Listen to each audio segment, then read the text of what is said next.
قرآن مجید میں اللہ تعالیٰ فرماتے ہیں کلوا واشربوا ولا تسرفوا انہ لا يحب المسرفین، الاعراف 31۔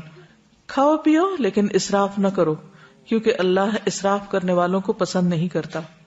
نبی صلی اللہ علیہ وسلم نے فرمایا کھاؤ اور پیو اور پہنو اور صدقہ کرو لیکن اسراف نہ کرو اور تکبر نہ کرو، یعنی کھانے پہ بھی فخر نہ کرو اور اسی طرح لباس پر بھی نہیں، کیونکہ کھانا پینا لباس یہ چیزیں ہیں جن کی وجہ سے لوگ اپنے آپ کو دوسروں سے بڑا سمجھنے لگتے ہیں اگر کسی کو یہ نعمت دوسروں کے مقابلے میں زیادہ ملی ہو۔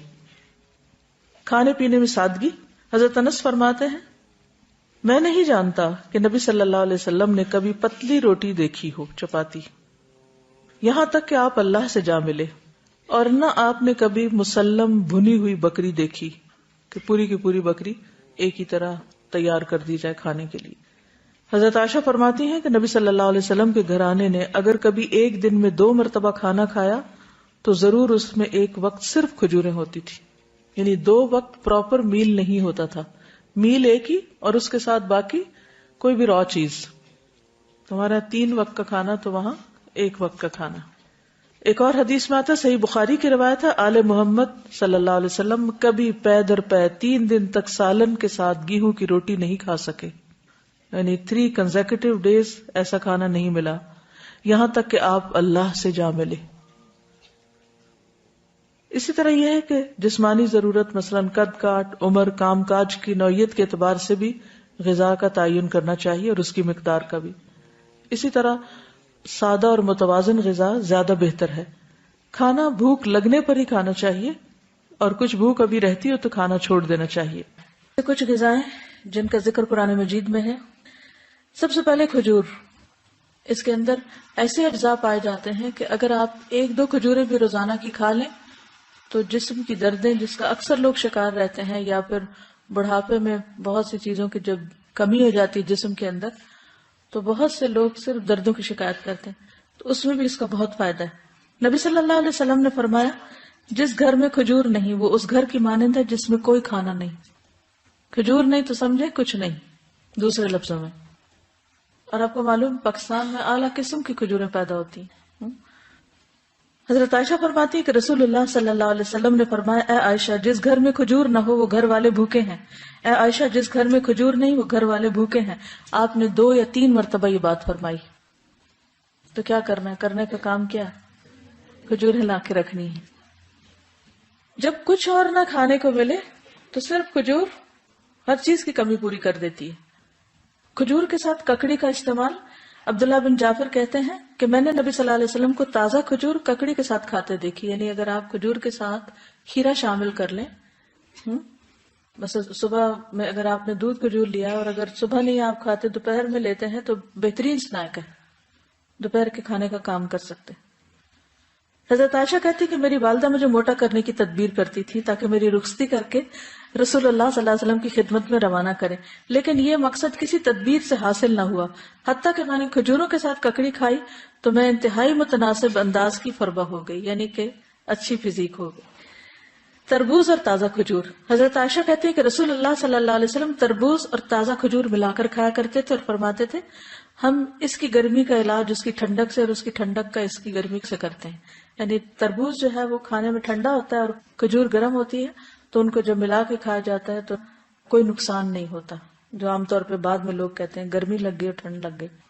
ایک صحابی سے مروی ہے کہ نبی صلی اللہ علیہ وسلم نے کچی اور پکی کھجور اور کشمش اور کھجور سے منع فرمایا، ان کو جمع نہیں کرنا چاہیے کیونکہ کشمش جو ہوتی ہے وہ بھی گرم ہوتی، اور اگر کھجور کھائیں تو ان 2 چیزوں کو ملائے نہیں، یعنی اگر آپ کو کھانا بنا رہے ہیں کچھ، کیونکہ ہمارے یہاں بعض ریسیپیز ایسی ہوتی ہے کہ اس میں دنیا بھر کی چیزیں اکٹھی کر دی جاتی ہیں تو بعض اوقات تو صحت کے لیے نقصان دہ ہوتی ہیں۔ دوسری چیز ہے انار۔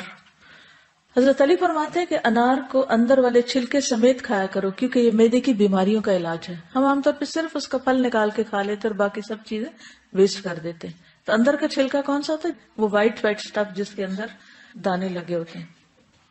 انار بھی جنت کا پھل ہے اور اس میں بھی بہت سارے فائدے ہیں۔ زیتون، قرآن مجید میں اللہ تعالیٰ نے انجیر اور زیتون کی قسم کھائی، والتین والزیتون۔ ان کے فوائد کے پیش نظر روزانہ کم از کم 1 انجیر، 1 زیتون اور خالص زیتون کے تیل کا 1 چمچہ استعمال کرنا فائدہ مند ہے۔ جسمانی توانائی اور دماغی قوت کے لیے زیتون کے تیل کی مالش بھی یعنی مساج بھی فائدہ مند ہے. اللہ سبحانہ وتعالیٰ نے زیتون کے تیل کو قرآن مجید میں مبارک تیل کہا ہے.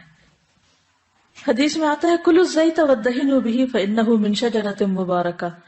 نبی صلی اللہ علیہ وسلم نے فرمایا زیتون کا تیل کھاؤ اور لگاؤ، یہ ایک مبارک درخت سے نکالا گیا ہے، یعنی درخت مبارک ہے جس سے نکلا وہ تیل بھی کیا ہوگا؟ فإنها من شجرۃ مبارکۃ. ایک اور روایت میں آتا ہے زیتون کا تیل سالن کے طور پر استعمال کرو، یعنی روٹی کا ٹکڑا زیتون میں ڈبو کے کھا لو اور اسے سر اور بدن میں لگاؤ، یہ مبارک درخت سے حاصل ہوتا ہے. حضرت عائشہ فرماتی ہے کہ رسول اللہ صلی اللہ علیہ وسلم وفات پا گئے اور آپ نے ایک دن میں 2 مرتبہ روٹی اور زیتون کا تیل سیر ہو کر نہیں کھائے، یعنی 2 بار میل نہیں لیا آپ نے، 1 میل ہوتا تھا آپ کا، اور ہر وقت وہ گھی میں لگا ہوا نہیں ہوتا تھا. پیلو کے درخت کا پھل. جابر بن عبداللہ کہتے ہیں کہ ہم رسول اللہ صلی اللہ علیہ وسلم کے ساتھ مر الزہران کے مقام پر تھے، ہم پیلو توڑ رہے تھے، آپ نے فرمایا جو خوب کالا ہو وہ توڑو کیونکہ وہ زیادہ لذیذ ہوتا ہے، یعنی یہ بھی کھانے کی چیز ہے. کدو. فنبذناہ بالعراء وهو سقیم وانبتنا علیہ شجرۃ من یقطین. پھر ہم نے اسے یونس علیہ السلام کو ایک چٹیل میدان میں ڈال دیا جبکہ وہ بیمار تھے، اور ہم نے اس پر کدو کا بیلدار درخت اگا دیا. انس بن مالک کہتے ہیں کہ ایک درزی نے رسول اللہ صلی اللہ علیہ وسلم کو کھانے پر بلایا. وہ کہتے ہیں کہ میں خود بھی اس دعوت میں آپ کے ساتھ گیا. اس درزی نے روٹی اور شوربہ جس میں کدو اور سوکھا گوشت تھا رسول اللہ صلی اللہ علیہ وسلم کے سامنے پیش کیا. میں نے دیکھا کہ نبی صلی اللہ علیہ وسلم کدو کے قطلے پیالے میں تلاش کر رہے تھے، یعنی گوشت بھی تھا اور کدو بھی، تو آپ گوشت کی بجائے کدو اٹھا اٹھا کے کھا رہے تھے. اس دن سے میں بھی برابر کدو پسند کرتا ہوں. حضرت یونس علیہ السلام کی بیماری کے علاج کے طور پر کدو کی بیل اگائی گئی تھی، جس سے ان کے جسم پر جو بھی مچھلی کے اسٹمک میں جانے کی وجہ سے جو ایسیڈک مادہ تھا وہ لگنے سے زخم وغیرہ ہوئے ہوں گے، ان کا علاج اس سے ہوا. انس کہتے ہیں کہ اس کے بعد جو کھانا میرے لیے تیار کیا گیا اور جتنا مجھ سے ہو سکا میں نے اس میں کدو کو ضرور شامل کر لیا. چقندر اور جو.